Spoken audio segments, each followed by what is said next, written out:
जय माता दी। Welcome to my channel. आज भगवान श्री कृष्ण की छठी के बारे में बात करेंगे। कौन कौन भगवान श्री कृष्ण की छठी मना सकता है।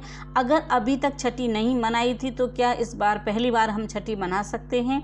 हमने भगवान का, श्री कृष्ण भगवान का घर में जन्म नहीं करवाया था, खीरे में नहीं रखा था, तो क्या हमें खीरा काटना चाहिए था या हमें भगवान श्री कृष्ण की जन्माष्टमी करनी चाहिए। हमने अपने घर में झांकी सजाई थी, हमने अपने घर में लीला कराई थी, छोटे छोटे बच्चों को राधा कृष्ण बनाया था, तो क्या हमें छठी पूजन करना चाहिए। छठी पूजन करना है तो सिंपल तरीके से कैसे कर सकते हैं। तो ये वीडियो बहुत ही महत्वपूर्ण है, आपके सारे सवालों के जवाब मिलेंगे। अगर आपने घर में छोटे बच्चों से रासलीला कराई थी, झांकी सजाई थी, ना तो खीरा ही काटे थे, ना प्रसाद में जो हमने भगवान श्री कृष्ण का प्रसाद रखा था उसमें ना हमें खीरा रखा था।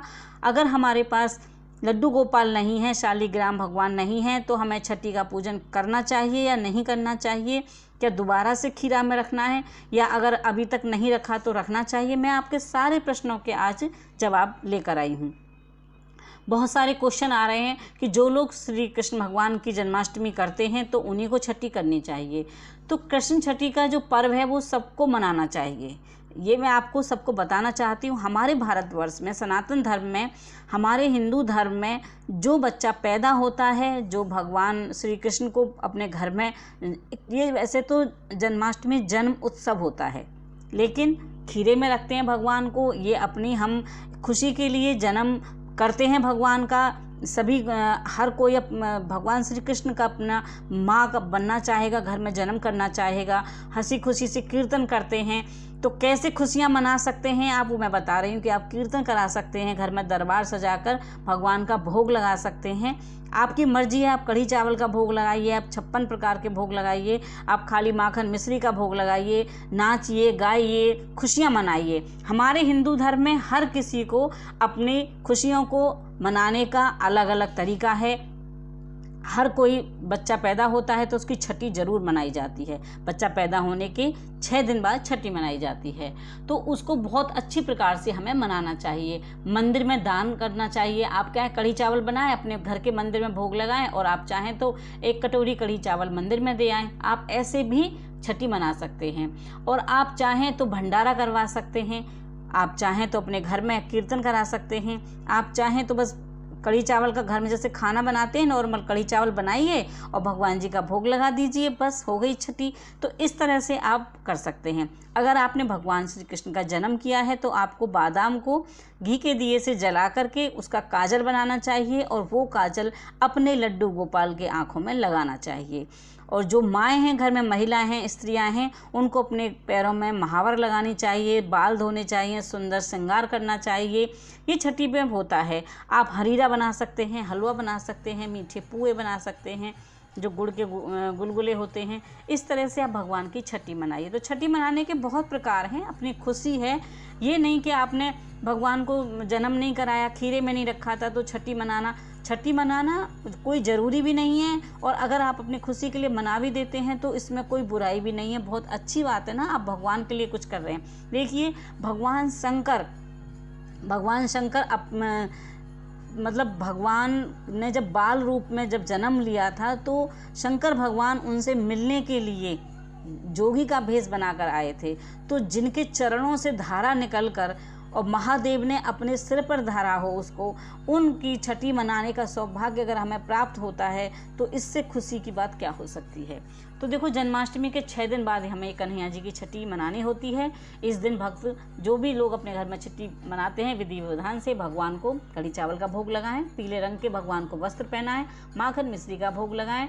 अब मैं आपको बताती हूँ कि छठी कैसे मनाई जाती है और उसकी कथा क्या है। तो मैं आपको कथा के बारे में भी बताऊँगी और मैं आपको ये भी बताऊंगी कि आप किस तरह से मनाएंगे। तो देखिए, कन्हैया यानी जो हम जन्माष्टमी के 6 दिन बाद जो छठी मनाएंगे, सुबह ही भगवान को पंचामृत का स्नान करा दें। पंचामृत का नहीं कराया है आपने रिंच, तो आप जल में गंगा जल डालकर आप उनसे स्नान करा सकते हैं। नहीं तो दूध, दही, घी, शहद और गंगा जल मिलाकर स्नान कराएं। इससे कन्हैया को स्नान कराने के बाद शंख में गंगा जल डालकर फिर भगवान को स्नान कराएं। उसके बाद पीले वस्त्र पहनाएं, उनका श्रृंगार करें, मिश्री और माखन का भोग लगाएं, कन्हैया का नामकरण करें। आप जो चाहे नाम रख सकते हैं, जैसे मैंने अपने कन्हैया का नाम माधव रखा हुआ है। जो आपका मन करे, नहीं तो आप सीधा लाला बोल भी सकते हैं, ठाकुर जी बोल सकते हैं। फिर उसके बाद कन्हैया के अब चरणों में अपने घर की चाबी सौंप दीजिए कि हे प्रभु, ये घर अब आपका है, आप इस घर के सेठ हैं, साहूकार हैं, जो भी कुछ हैं अब आप हैं। ऐसा करने से कन्हैया की कृपा आप पर हमेशा बनी रहेगी, घर में सुख और समृद्धि रहेगा, धन वैभव की वृद्धि होगी। छठी के दिन कढ़ी चावल जरूर बनाएं, खट्टी चावल का ही भोग लगता है भगवान को।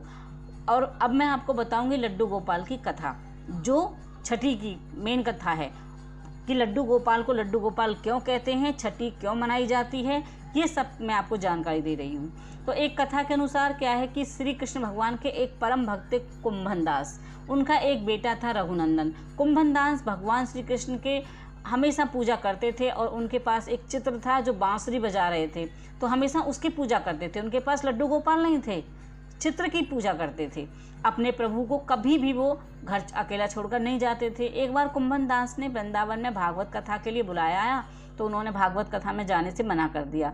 परंतु लोगों ने जब ज़्यादा कहा तो वो जाने को तैयार तो हो गए, लेकिन उन्होंने कहा कि मेरे जाने के बाद मेरे भगवान जी की पूजा कौन करेगा। तो मैं अपने बेटे को, उन्होंने कहा कि मैं वृंदावन में कथा सुनने जा रहा हूँ, भागवत का कथा का बुलावा आया है, और तुम अपने बेटे से कहा कि तुम भगवान की पूजा करना, उनको भोग लगाना, जो नियम मेरा टूटना नहीं चाहिए। कुंभन दास ने अपने पुत्र को अच्छे से समझा दिया और भगवान श्री कृष्ण का भोग तैयार कर दिया कि तुम बस ठाकुर जी को भोग लगा देना। वो ठाकुर जी के लिए लड्डू बनाकर चले गए कि ये एक लड्डू रोज़ तुम भगवान जी को रख दिया करना, या थाली भर के रख दिया करना, भगवान जी भूखे नहीं रहने चाहिए। तो कुंभन दास के बेटे ने भोग की थाली संभाल कर रख दी और भगवान को रोज़ भोग लगाने लगे। तो जब भगवान कुंभन दास के बेटे ने भोग की थाली ठाकुर जी के सामने रखी और उनसे विनती करने लगे कि भोग लगा लो, रघुनंदन मन ही मन सोच रहा था कि ठाकुर जी आएंगे और अपने हाथों से खाएंगे जैसे सब मनुष्य खाते हैं। कुंभन दास के बेटे ने कई बार भगवान श्री कृष्ण से जब बार बार कहा तो उसने भोजन उसी प्रकार देखा तो निराश हो गया, रोने लगा। भगवान रोते हुए बच्चे को देखकर बहुत परेशान हो गए और उन्होंने, ठाकुर जी ने एक बालक का रूप रखा और भोजन करने के लिए बैठ गए, जिसके बाद रघुनंदन के चेहरे पर मुस्कुराहट आ गई। वृंदावन से भागवत के बाद जब कुंभन दास अपने घर आए और अपने बेटे से प्रसाद के बारे में पूछा तो रघुनंदन ने अपने पिता से कहा कि ठाकुर जी ने सारा भोजन खा लिया। कुंभन दास ने सोचा कि अभी रघुनंदन नादान है, सारा प्रसाद इसने खा लिया होगा और झूठ बोल रहा है मुझे डांट की वजह से। तो रोज़ कुंभन दास भागवत के लिए जाते और शाम को जब आते तो सारा प्रसाद खत्म हो जाता। कुंभन दास को बहुत गुस्सा आया, उन्होंने अपने बेटा से झूठ बोलने के लिए उसको डांटा कि तुम ऐसा क्यों कर रहे हो। कुंभन दास ने एक दिन लड्डू बनाकर थाली में रखे और दूर छिप गए। छिपने के बाद रघुनंदन ने उस दिन रोज़ की तरह ठाकुर जी को आवाज़ लगाई। ठाकुर जी एक बालक के रूप में आए और कुंभन दास के बेटे के सामने बैठ गए। रघुनंदन ने ठाकुर जी को रघुनंदन ने जब देखा, कहा कि प्रभु आप भोजन करिए, तो ठाकुर जी लड्डू खा गए। कुंभन दास जो दूर से देख रहा था, इस घटना को देखकर दंग रह गया। वे बहुत अंदर ही अंदर बहुत प्रसन्न हुआ और तुरंत आकर ठाकुर जी के चरण पकड़ लिए। ठाकुर जी के एक हाथ में लड्डू और दूसरे हाथ का लड्डू उन्होंने लेने ही वाले थे और ठाकुर जी उसी समय वहाँ मतलब ठाकुर जी जो थे उस समय वहीं गए।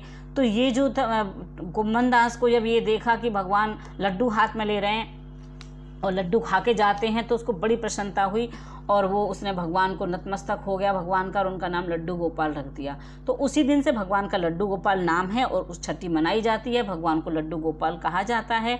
तो मैंने ये आपको बहुत ही शॉर्ट में जल्दी से कहानी सुनाई है कि वीडियो लंबी ना हो जाए, और आप उस दिन अपने भगवान को लड्डुओं का भोग लगाएं, माखन मिश्री का लगाएं, कढ़ी का लगाएं, चावल का लगाएं, रोटी पूरी हलवा, मतलब जो आप बनाना चाहें। नहीं तो खाली कढ़ी चावल का, माखन मिश्री का भी भोग लगा दीजिए। अपने घर में बहुत कीर्तन करिए, भजन गाइए, आप चाहें तो मोबाइल में भजन लगा दीजिए भगवान के, और भगवान को पीले वस्त्र धारण करा करके उनके सामने भोजन रख दीजिए और कढ़ी चावल का भोग लगा दीजिए। प्रभु खाते हैं, अगर जो लोग ये कहते हैं ना कि भगवान कौन सा खाते हैं, भगवान खाते हैं मधुमक्खी की तरह खाते हैं। जैसे मधुमक्खी फूल में से रस चूस लेती है, फूल वैसे ही रहता है, उसी तरह से प्रभु आते हैं, भोजन पा लेते हैं और हमें पता भी नहीं चलता, और वो प्रसाद इतना स्वाद बन जाता है। आप देखेंगे भंडारे का प्रसाद, भगवान को भोग लगाया हुआ प्रसाद अमृत बन जाता है।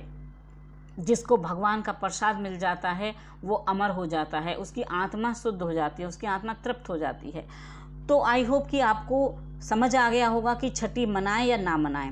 जो भी मेरे व्यूवर्स ये वीडियो देख रहे हैं और जो मेरे चैनल पर हैं, उन जो नहीं भी हैं, जिनको ये समझ में नहीं आ रहा था कि छठी हम मनाएं नहीं मनाएं, हमारे पास लड्डू गोपाल तो है नहीं तो हम छठी क्या मनाएं। तो अगर आपके घर के आसपास मंदिर में या किसी के घर में छठी मनाई जा रही है और आपको वहाँ से निमंत्रण आया है, तो आप अपने घर से कढ़ी चावल का प्रसाद बना कर ले जाइए, वहाँ भोग लगा दीजिए, अपने घर के मंदिर में लगा दीजिए। जैसे भी हो, जैसे भी आप भगवान की छठी के उत्सव मना सकते हैं, खुशी खुशी उत्सव मनाइए। आप स्वयं भी नए वस्त्र पहनिए, सुंदर सुंदर वस्त्र पहनिए। नए से मेरा मतलब नहीं है कि बिल्कुल नए सिलवाइए, सुंदर वस्त्र पहनिए, भगवान की हंसी खुशी छठी मनाइए। और इस तरह से भगवान की छठी मनाई जाती है। मैंने आपको संपूर्ण जानकारी छठी की दी है। अगर आपके मन में और भी कोई प्रश्न है तो आप कमेंट्स बॉक्स में लिख सकते हैं, मैं आपके सभी प्रश्नों के जवाब दूंगी। और किस टॉपिक पर मुझे वीडियो बनानी है ज़रूर बताइएगा, मैं आपके लिए इसी तरह से नई नई वीडियो लाती रहूँगी। अगर आप मेरे चैनल पर पहली बार आए हैं तो चैनल को सब्सक्राइब कर लीजिएगा, वीडियो को लाइक अवश्य कीजिएगा। मैं अपने धर्म से जुड़ी हुई सारी जानकारियां आप तक पहुंचाती रहूंगी। आपके घर में अगर सालिग्राम है तो आप सालिग्राम भगवान को भी कढ़ी चावल का भोग लगाइएगा, उनको रोज स्नान कराइएगा। एक बहन पूछ रही थी कि हम औरत हैं, स्त्री हैं, तो क्या हम सालिग्राम को छू सकते हैं? तो अवश्य छू सकते हैं। आप कढ़ी चावल बनाकर ले जाइए, इस तरह से मंदिर में जाकर भोग लगाइए। ये देखिए, ये मंदिर की फ़ोटो है, तो आप इस तरह से कढ़ी चावल मंदिर में भी देकर आ सकते हैं। अगर आपके घर में विष्णु भगवान है, लड्डू गोपाल नहीं है, तो आप विष्णु भगवान को भी कढ़ी चावल का भोग लगा सकते हैं। उसके बाद आपको बधाई बांटनी चाहिए। जैसे आप छोटे बच्चों को टॉफ़ी बांट सकते हैं, या आपके घर में कीर्तन है तो आप बधाई स्वरूप कुछ भी बांट सकते हैं, उसमें कोई मनाही नहीं है। तो इस तरह से उत्सव मनाइए, भगवान श्री कृष्ण की छठी मनाइए। आई होप कि आपकी वीडियो पसंद आई होगी। वीडियो पसंद आए तो लाइक कीजिएगा। टिल देन, बाय बाय, जय माता दी, राधे राधे, जय श्री कृष्ण।